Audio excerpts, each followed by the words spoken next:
서울영등포경찰서 경찰 조사 전의 변호사 조력이 실제 결과에 어떤 영향을 미치는지 말씀드리겠습니다. 안녕하세요. 법률사무소 아신입니다. 결과는 조사실 안에서 갑자기 결정되지 않습니다. 조사 전 준비 과정이 이미 방향을 만들어 둡니다.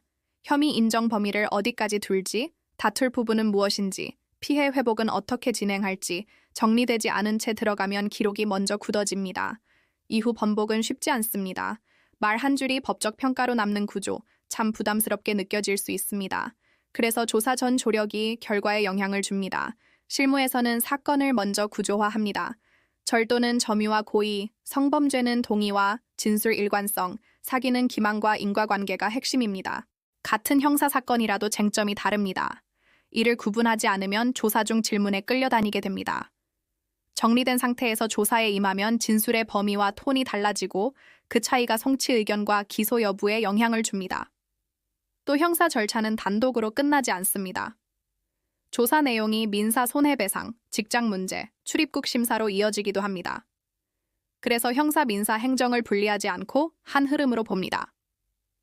필요하면 채권 추심 가능성, 재산 조사 범위, 강제 집행 단계까지 염두에 둡니다.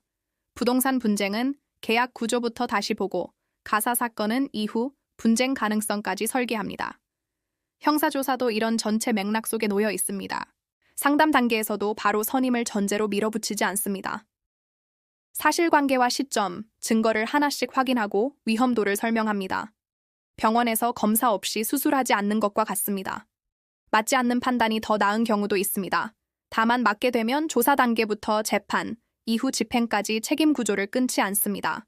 성공 보수를 전제로 과장하기보다 사건 자체에 집중합니다. 2009년 사법연수원 입소 이후 이어온 방식은 늘 같았습니다.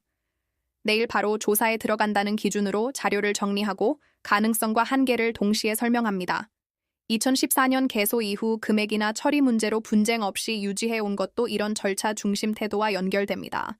결국 조사 전 변호사 조력이 결과에 미치는 영향은 크고 화려해서가 아니라 기록이 만들어지기 전 구조를 정리하기 때문입니다. 이런 기준으로 형사 민사가사, 부동산 행정 전반을 다루는 곳이 법률사무소 아신입니다. 상담이 필요하시면 본 영상 설명글을 참고해주세요. 구독과 좋아요는 보다 꼼꼼한 법률 상담에 도움이 됩니다.